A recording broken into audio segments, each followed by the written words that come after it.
공유 자원의 비극. 공유 자원은 여러 사람이 공동으로 소유하고 소비하는 자원이다. 처음부터 공유 자원이 어떤 것인지 정의를 내리고 혹은 개념을 설명하면서 시작을 했습니다. 제목이 공유 자원이라는 말로 시작하는 거 보니까 공유 자원이 어떤 것인지는 정말 중요한 개념이 되겠지요. 또한 비극이라고 말한 거 보니까 공유 자원이 어떤 비극의 속성을 가지고 있는 모양입니다. 한번 전체 내용을 읽어가면서 보도록 하겠습니다. 공유 재산 또는 공용 재산이라고도 한다. 예를 들어 공기는 우리 모두 공동으로 소유하고 소비하는 자원이다. 예를 들었습니다. 예를 드는 경우 중요한 부분이 잘 없죠. 공유 자원에 대한 정의나 설명을 보고 잘 모르겠는 경우 좀 더 쉽게 이해를 할 수 있도록 설명을 덧붙였다, 사례를 덧붙였다 라는 부분이기 때문에 여러분이 설마 이런 걸 다 읽고 생각을 해야 될까 싶네요.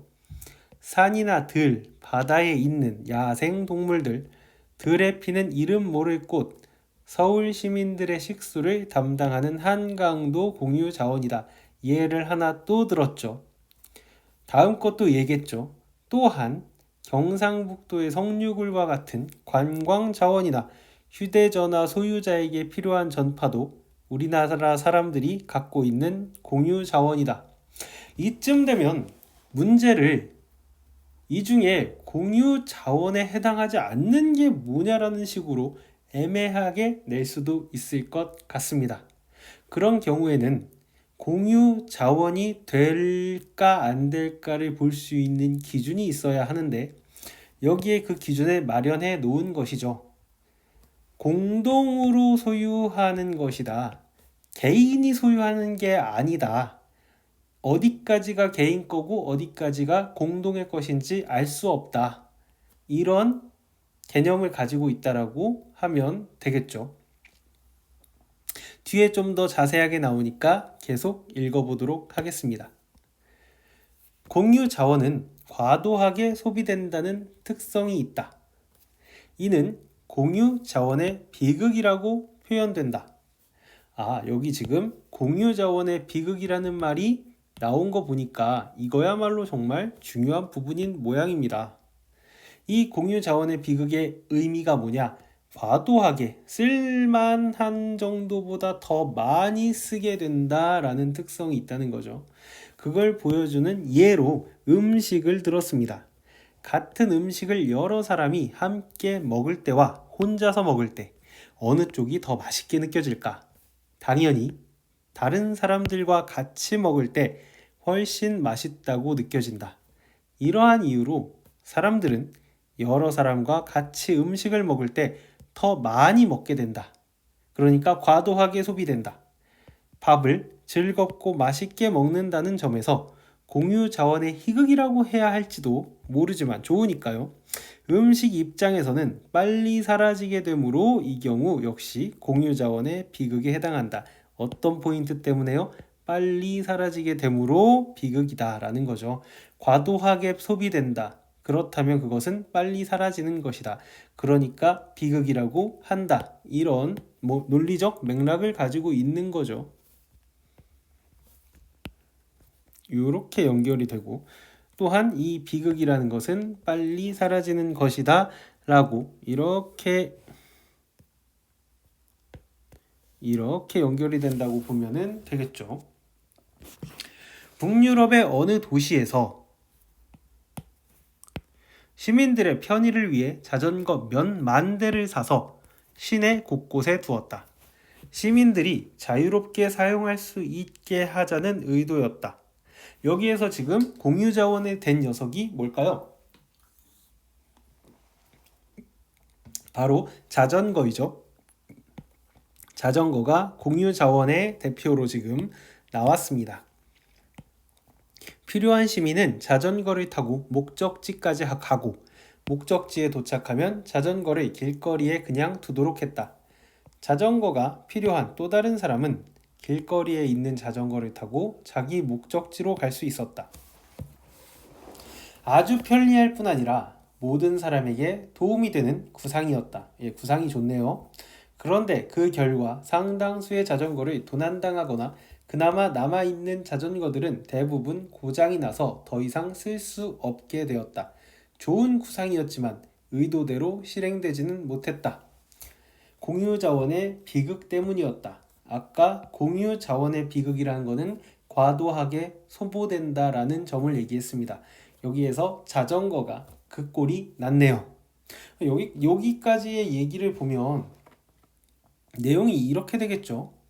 공유자원의 비극의 사례를 보여줬다라고 얘기를 할 수 있을 것 같아요. 한번 써볼까요? 공유자원의 비극 사례. 그 사례는 북유럽의 자전거, 공유 자전거 이렇게 되는 거겠죠. 거기서 그치지 않습니다. 이게 유럽에만 있는 일이 아니죠. 수산자원, 야생동물, 지하자원은 모두 공유자원이기 때문에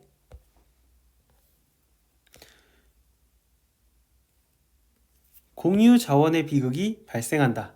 수십 년 전만 해도 조기는 우리나라 서민들의 먹을거리였다. 아, 우리나라의 사례네요. 조기가 여기에서는 비극적인 공유자원으로 등장했습니다. 하지만 요즘은 달라졌다. 조기는 우리나라 서해에서 푸아해서 동중국해를 거쳐 대만 인근까지 갔다가 다시 서해로 돌아와서 알을 낳는다. 지금 보니까 이 조기라는 녀석이 우리나라 서해에서 나와서 동중국해 갔다가 대만 갔다가 도로 서해로 오는 과정을 거쳐서 삽니다. 그러니까 우리나라랑 중국이랑 대만에 다 왔다 갔다 하는데 그러면 세 나라에서 다 잡을 수 있겠죠. 무슨 얘기가 나올지 알 것 같죠. 알을 낳은 조기를 잡으면 좋을 텐데 어부들은 조기가 알을 낳을 때까지 기다리지 않았다. 알을 낳은 다음에 잡는다고 쳐보세요. 그러면은 어디서 잡을까요? 서해로 돌아와서 알을 낳으니까 알을 낳고는 우리나라 사람이 잡겠죠. 그러면은 동중국해나 대만 인근에 있는 어부들은 별로 못 잡게 되겠죠. 알을 낳을 때까지 기다린다고 치면. 그러면 어떻게 해야 되죠? 알을 낳기 전에 빨리 자기 나라 앞에 지나갈 때 잡아야겠죠. 기다리면 다른 어부들이 먼저 조기를 잡기 때문에 조기가 다니는 길목을 지켰다가 모조리 잡았던 것이다. 우리나라 어부들뿐만 아니라 중국, 대만의 어부들까지 모두 조기를 잡았다. 조기가 알을 낳기도 전에 잡아버린 탓에 이제는 거의 씨가 말랐고 당연히 조기값이 급등하였다. 조기는 주인이 따로 없기 때문에 여기가 아까 얘기했던 그 부분이죠. 공유 자원이라는 것은 무엇이다라는 얘기를 했죠. 공유 자원은 여러 사람이 공동으로 소유하고 소비하는 자원이다. 주인이 따로 없다라는 게 바로 그런 얘기랑 일맥상통하죠. 그런 자원은 어떻게 되죠? 과도하게 소비가 되죠. 그 결과 어떻게 되겠죠? 씨가 말랐고 조기값이 급등을 했죠. 누구나 잡기만 하면 자기 것이 되다 보니 너도 나도 조기를 더 많이 잡으려고 한 것이다. 물론 어부들도 조기가 알을 낳기 전에 잡으면 안 된다는 사실을 알고 있었다. 이게 또 중요한 부분이죠. 이 사람들도 알아요. 알을 낳기 전에 잡으면 안 된다는 사실을 알고 있었다. 하지만 자신만 고기잡이를 멈춘다고 해서 문제가 해결되지 않는다는 것도 알고 있었다. 왜 그렇죠? 내가 안 잡는다고 남도 안 잡는다라는 보장이 없다는 거죠. 믿을 수가 없죠. 이유가 뭡니까? 바로 인간은 자기한테 이득되는 일을 하기 위해서는 서로의 약속이나 신뢰를 저버릴 수 있다라는 선하지 않다라는 걸 기준으로 하기 때문이죠. 즉 인간은 이기적이기 때문에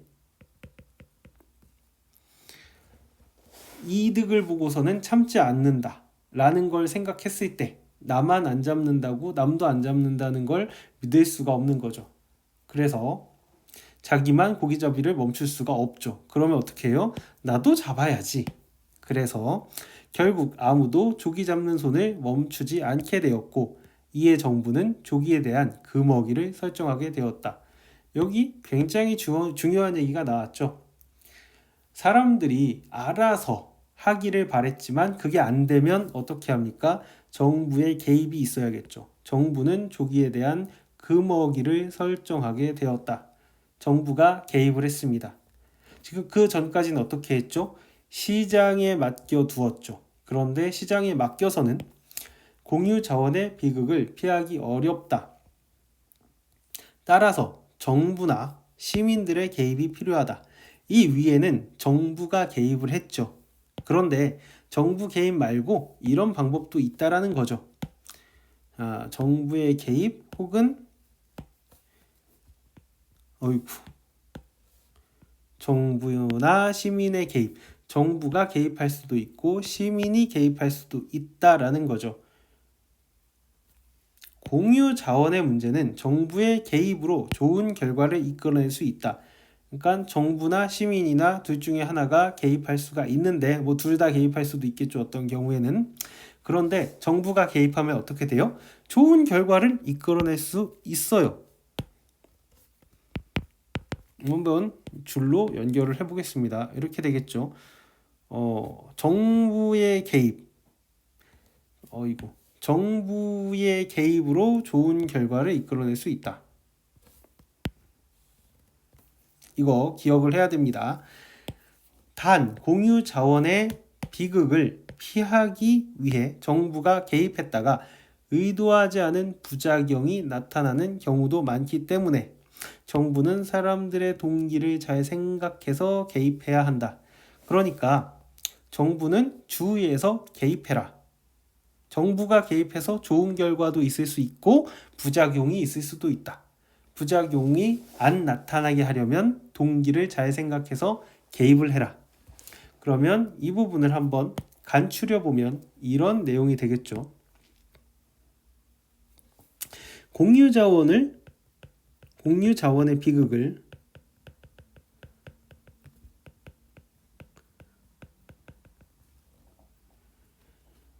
방지하기 위해서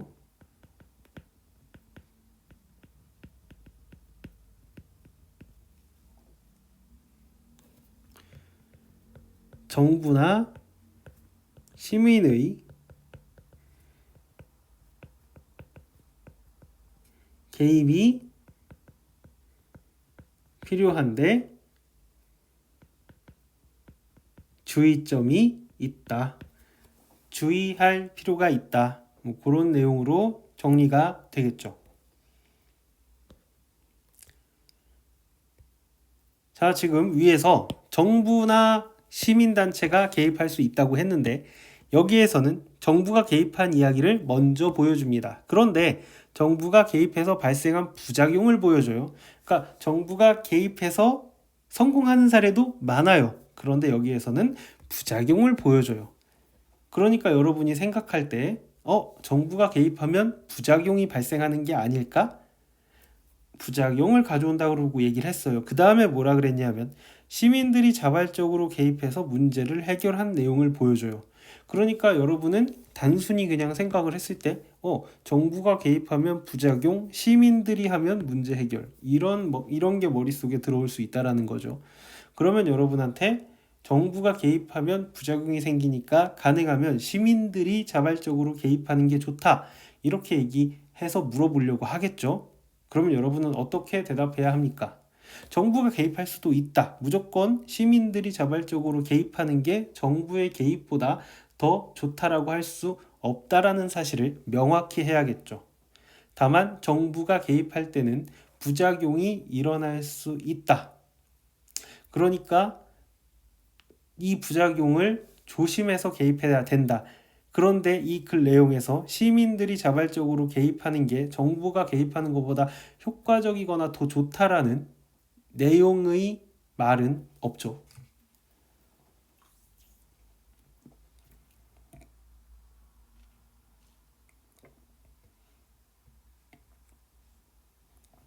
그러니까 문제에 따라서 약간씩 답이 다를 수 있겠지만 그 부분은 주의해야겠죠. 한번 읽어보겠습니다. 정부가 개입해서 발생한 부작용으로는 다음의 예를 들 수 있다. 그럼 부작용의 예가 되겠네요. 우리나라는 바다에서 그물코가 작은 그물을 사용할 수 없도록 하고 그물코가 작은 그물은 어린 물고기까지 모두 잡아버려 바다의 자원을 없애기 때문이다.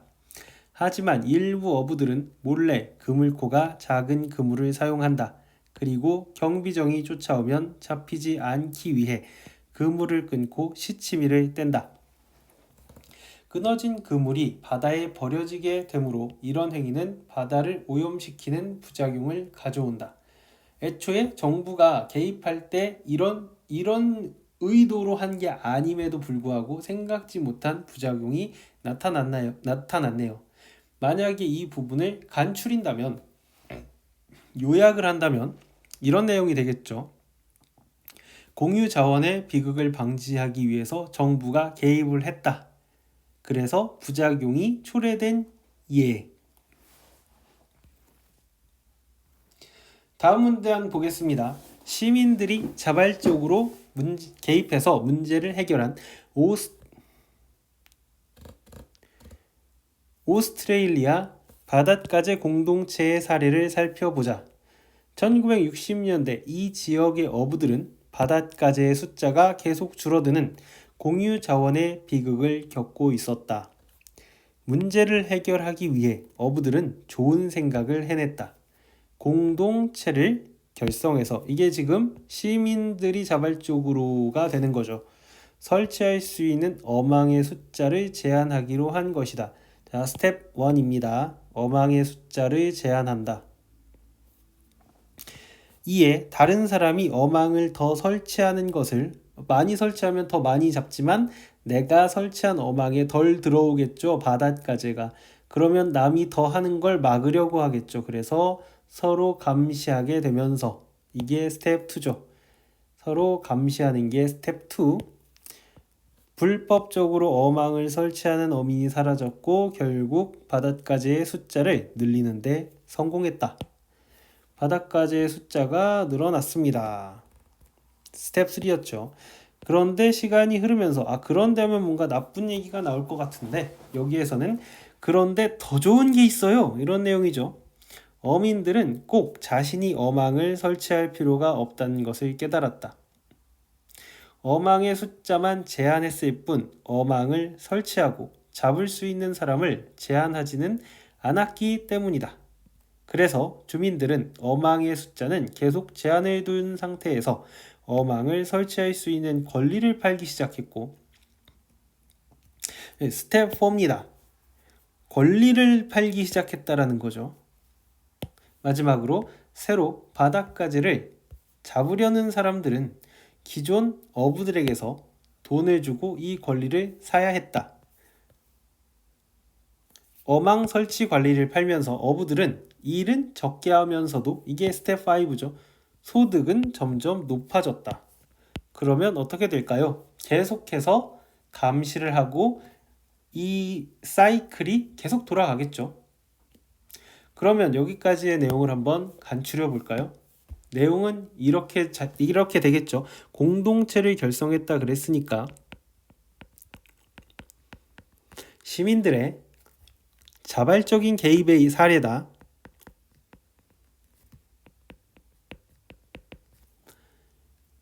그 결과 공유 자원의 비극이 짜잔 극복이 되었죠. 그렇게 한 사례에 대해서 설명을 했습니다. 자, 여기 이 사례를 보면서 이제 얘기를 좀 해보자는 거예요. 이 사례가 시사하는 점을 생각해 보자. 시사라는 거 요거 단어로 좀 어려운 녀석이니까 기억을 해주면 좋겠죠. 간접적으로 표현한다라는 뜻이죠. 시사한다라는 거는 미리 간접적으로 표현한다 이런 뜻을 가지고 있습니다. 얘가 말하고자 하는 점이 뭔가 이렇게 생각해보자라는 뜻으로 생각하면 좋을 것 같아요. 만약 정부에서 어망을 제한했다면 다른 여러 나라에서 그랬던 것처럼 불법 조업이 기승을 부렸을 것이다. 어느 나라에서 그런 일이 있었죠? 예, 우리나라 서해에서 아니군요. 우리나라에서 그물코가 작은 그물을 정부가 막았던 것처럼 그러니까 불법으로 조업하다가 그냥 끊어버렸었어요. 그런데 어부들이 자체적으로 제한을 두면서 자발적 개입을 하면서 자연스럽게 불법 조업이 자취를 감추었다. 왜냐하면 어부들이 자신들의 권리를 지키기 위해서 불법 조업을 자발적으로 감시하고 있었기 때문이다. 자발적 감시라는 거죠. 인간이 이기적이라는 걸 보여주는 거예요. 감시를 해야만 안 하니까. 물론 처음에 어망을 설치할 권리를 갖는 사람들이 누구인지, 시간이 지나면서 그 권리는 어떻게 되는 것인지 등을 합리적으로 결정해야 하는 과정이 필요할 수 있다. 그러니까 좀 과정이 있어요. 바로바로 할 수 있는 건 아니고 시민단체가 결성됐다고 특별한 과정 없이 이게 실행된다라는 식으로 여러분을 속이려고 할 건데 그런 거 아니다. 처음부터 꽤 협상 과정, 합리적인 과정이 필요하다라는 거 기억해 두시기 바랍니다. 이처럼 공유 자원의 비극이 발생하는 근본적인 이유는, 근본적이라는 말이 들어가면 항상 중요하죠. 지금 공유 자원의 비극은 왜 발생하나요? 라는 걸 물었을 때 여러분이 대답을 하려면 이 부분을 봐야 한다는 거죠. 공유 자원의 비극이 발생하는 근본적인 이유는 소유권과 관련이 있으므로.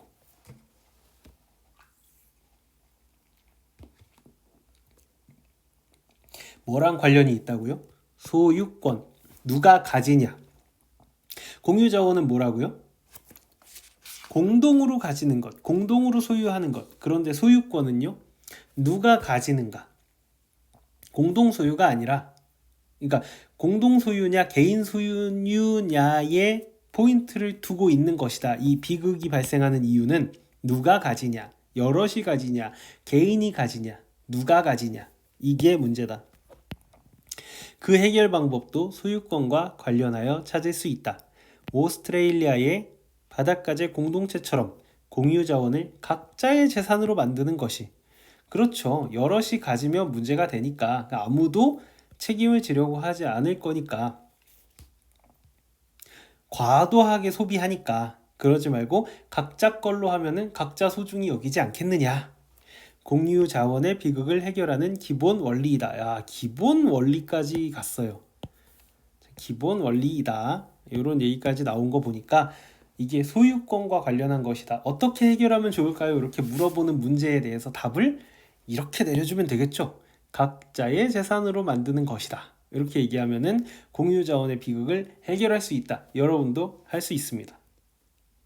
이렇게 하면 끝난 줄 알았어요. 그런데 이런 문제를 한 번 더 제기를 하죠. 그렇다면 소유권으로 해결할 수 없는 환경 문제는 어떻게 해야 할까? 소유권을 줘서 해결할 수 있는 거는 소유권으로 해결하면 되는데, 각자한테 주면 되는데, 만약에 그렇게 안 되는 건 어떻게 하냐? 그러면 어떤 게 안 되는데? 우리가 마시는 공기도, 공기 같은 경우에는 공유 자원이라고 할 수 있는데, 공기가 점점 오염되고 있다. 공기를 깨끗하게 하는 방법 중 하나는 지구의 허파라고 불리는 아마존의 열대림을 보존해서 공기를 깨끗하게 하는 것이다. 하지만 아마존 원주민들이 열대림을 보존하여 얻을 수 있는 것이 무엇일까? 그러고 보니까 이거는 각자 소유권을 나눠준다고 해결될 수 있는 부분이 아닌 것 같죠. 열대림을 나눠주는 것도 아니고, 열대림 소유권이 있다고 이 사람들이 열대림을 불태우는 이유가 해결된다는 것도 아니니까요. 내 거가 아니라 불태우는 게 아니죠. 목적이 있잖아요. 불태우는 목적이 있죠. 그들의 입장에서는 열대림을 태워서 밭을 일구고 작물을 키워 팔면 큰 돈을 벌 수 있다. 그런데 그들에게 지구 환경을 위해 경제적 이득을 포기하라고 할 수 있을까? 경제적 이득을 포기하라고 하는 것은 현재 어려운 생활을 하고 있는 원주민들에게 가혹한 일이다. 그러므로 열대림을 보존하기 위해서는 원주민들에게 동기를 부여해야 한다. 여기 중요한 게 나왔네요. 동기를 부여해야 한다고 자기가 말을 해줬어요. 앞에서 소유권의 문제가 있는데 소유권을 나눠줄 수 있으면 개인들이 서로 가질 수 있도록 개인한테 소유권을 나눠주면 된다 라고 얘기했어요. 그런데 소유권으로 해결할 수 없는 환경 문제 같은 것은 어떻게 할까? 그 동기를 부여하면 된다라고 얘기했습니다. 그러면 이게 문제가 되고 있는 동기를 다른 방식으로 제공한다는 얘기예요.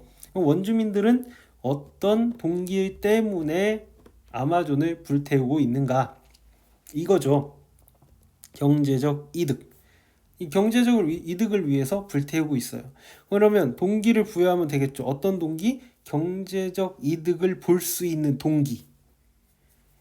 이런 게 있다고 말을 하네요. 예를 들면 열대림 관광 상품을 개발하여 원주민들에게 혜택이 돌아가게 한다면 원주민들도 열대림을 보존하게 될 것이다. 불태우는 것보다 더 좋은 돈벌이가 생기면 된다라는 얘기죠. 굉장히 자본주의적인 이야기이긴 한데 약간 슬프기도 하면서도 그럴듯하네요. 이렇게 소유권으로 해결할 수 없는 경우는 소유권과 유사한 동기를 부여해서 공유 자원의 비극에 대한 해결 방안을 모색할 수 있다 라고 이야기하고 끝났습니다. 그러면 우리가 여기에서 봐야 되는 거는 전체 내용을 한번 요약을 해보는 게 중요하고요. 두 번째는 문제가 어디서 나올까를 한번 생각해 볼 필요가 있겠죠. 사실상 문제가 많이 나올 수 있는 그런 글은 아닙니다. 문제거리는 별로 없어요. 가능하면 논술형으로 내고 싶은 문제들의 포인트가 조금씩 있기는 하죠. 어쨌든 먼저 정리를 해보도록 하겠습니다. 이 글은 여러분이 알다시피 공유 자원의 비극을 어떻게 해결할 수 있을지를 설명하는 설명문이 되겠죠. 다른 설명문에서도 본 것처럼 설명문은 머릿말 그리고 본문 그리고 맺은말로 되어 있습니다. 첫 번째 문단이 머릿말에 해당하는데 첫 번째 문단에서 어떤 내용을 이야기했을까요? 기억이 나는 것처럼 공유 자원의 개념을 얘기했습니다. 공유 자원이란 여러 사람이 공동으로 소유하고 소비하는 자원이다.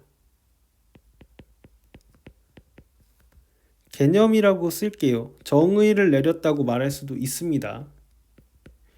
그리고 공기도 있고 야생동물도 있고 관광자원도 있고 전파도 있다 하면서 예를 들었습니다. 이게 첫 번째 문단의 내용이었죠. 두 번째 문단부터가 본문인데요. 이 문단의 내용은 어떻게 되느냐? 공유 자원은 과도하게 소비되는 특성이 있어서 이를 공유 자원의 비극이라고 한다. 빨리 사라지게 된다 라는 얘기를 했습니다. 그러면 내용상 이렇게 되겠죠. 과도하게 소비되는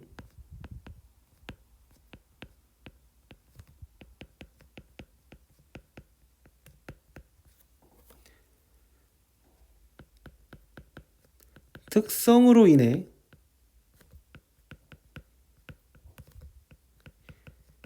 유발되는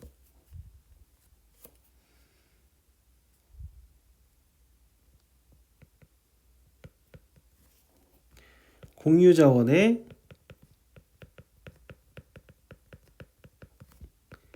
비극 그 비극의 내용이 뭡니까? 빨리 사라진다. 본문의 다음 3문단입니다.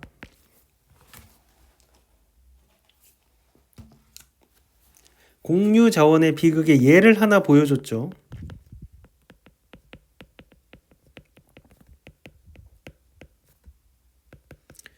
사례를 좀 징인하게 들었어요. 길게.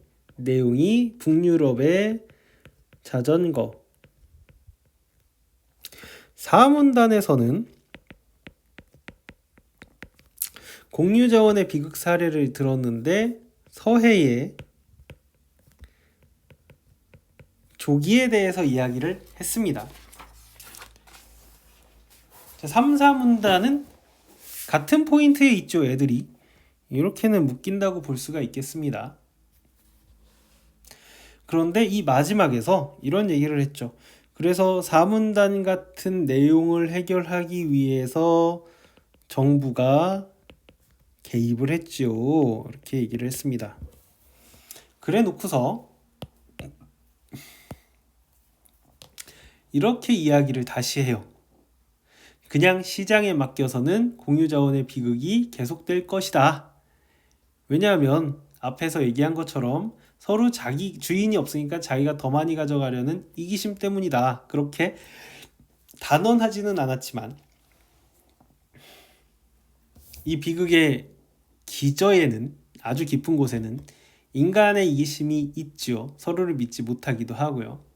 따라서 정부나 시민들의 개입이 필요하다. 그러니까 여기에서는 정부가 개입하는 것으로 이 서해 조기 사건은 어떻게 마무리가 된 모양인데 5문단에서 말하기는 정부만 개입해서 해결하는 방법이 있는 게 아니라 정부나 시민 개입이 가능하다, 필요하다. 그냥 놔두면 안 된다. 안 된다고 말을 했죠. 시장에 맡겨서는 공유자원의 비극을 피하기가 어렵다고 했으니까요. 그러면 하나는 정부 개입이고 하나는 시민 개입인데 정부 개입을 했을 때도 좋았어요. 정부 개입을 해도 좋은 결과를 이끌어낼 수 있다. 그렇지만 부작용이 있을 수도 있다. 이렇게 얘기를 했죠. 그래서 주의가 필요하다. 이렇게 얘기했고요. 시민의 개입에 대해서는 아직 이야기가 나오지 않았습니다.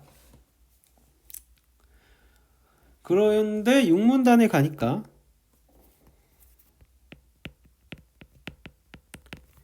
정부 개입 부작용에 대해서 이야기를 해요. 아주 길게 얘기를 했죠. 는 아니고 한 5줄, 6줄 정도 얘기를 했죠. 경비적 얘기를 했습니다. 그러니까 정부 개입의 부작용의 예를 들어서 보여줬어요. 그게 뭐냐면은 그물코가 작은 그물을 정부가 개입해서 못하게 했더니 안 좋은 결과가 나왔더라. 내용상 이렇게 쭉 연결이 되는 거죠. 이렇게 라인이. 근데 7문단은 좀 또 다르죠. 7문단은 어떻게 연결이 됐냐면 시민 개입의 예로 연결이 됐는데 요거는 이번에는 오히려 시민의 자발적 개입이 가져온 좋은 사례를 얘기했어요.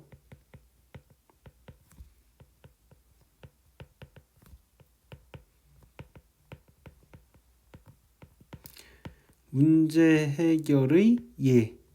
무슨 예죠? 오스트레일리아 바닷가재에 대한 이야기를 했습니다. 그래서 해결을 했대요. 그래서 여러분한테 하는 중요한 그 문제가 될 수 있다라는 부분이 이거죠.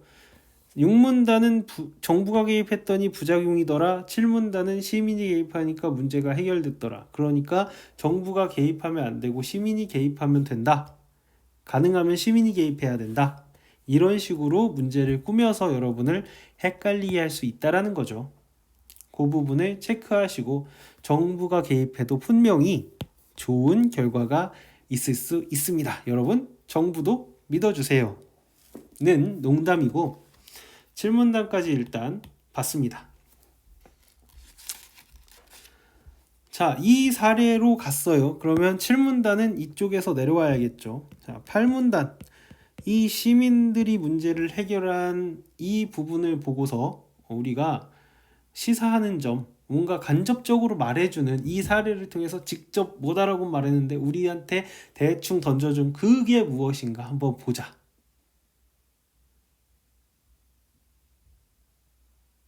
라고 하면서 내용이 뭡니까? 그래서 자발적 개입을 하면은 서로 감시를 하기 때문에 좋은 결과가 나올 수 있다 라는 거죠. 이거를 뭐라고 말할 게 없네요. 그냥 시사점 하겠습니다. 7문단에서 나온 시민 개입으로 문제를 해결한 시사점. 아마도 이런 내용이 될 것 같아요. 자신들의 권리를 지키기 위해서 자발적으로 감시를 했다. 그렇단 얘기는 자신들의 권리에 초점이 맞춰지는 거죠.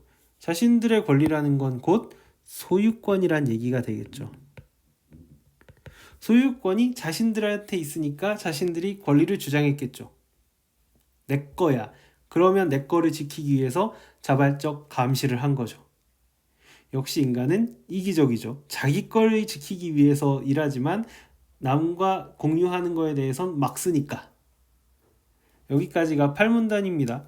9문단에 우리한테 정말 중요한 이야기를 해주죠. 여기까지 이제 정리를 싹 하면서 전체 내용을 보니까 자, 근본적인 이유는 공유 자원의 비극,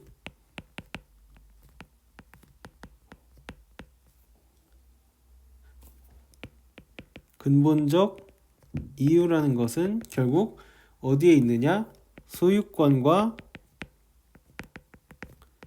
관련이 있다. 그런데 이 소유권과 관련이라는 거는 이 부분이죠. 자기 걸로 만들어줘야 된다라는 거다. 소유권이 여럿한테 있으면 안 된다. 누구 건지 정확해야 된다.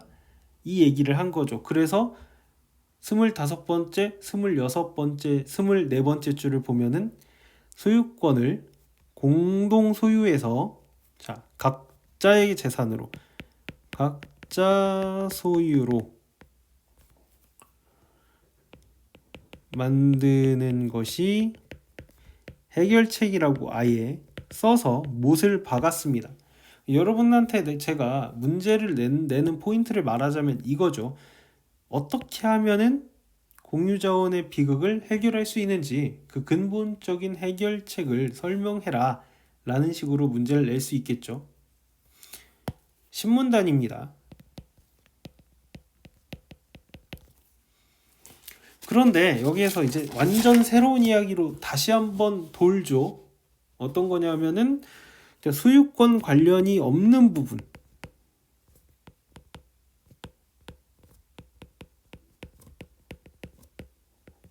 그러면서 예를 들어서 아마존에서 우리 원주민님들이 그 열대림을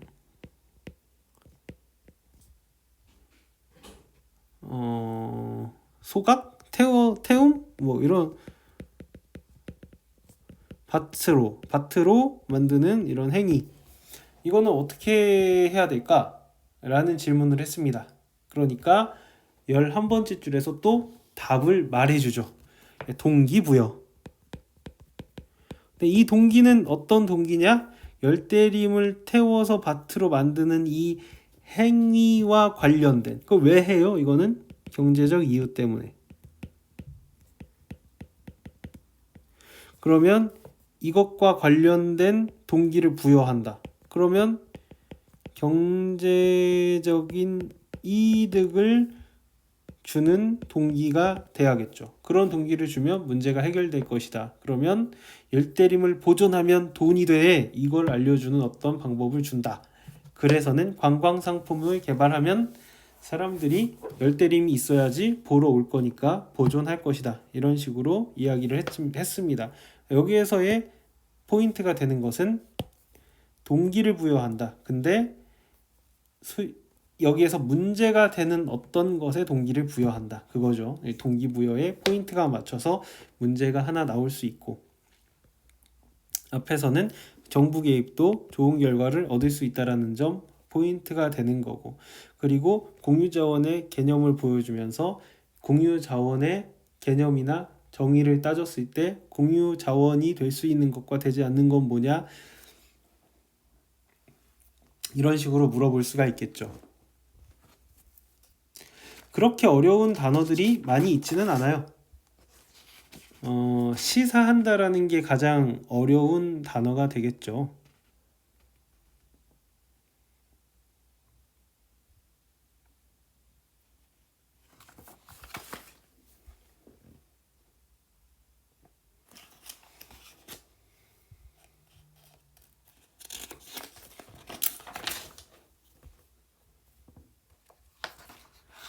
예, 그러면 역량 기르기는 저랑 학교에서 다시 하는 걸로 하고, 오늘 수업은 여기까지 하겠습니다. 질문이 있으면 학교에서 하세요. 좋은 시간 되시기 바랍니다. 이만.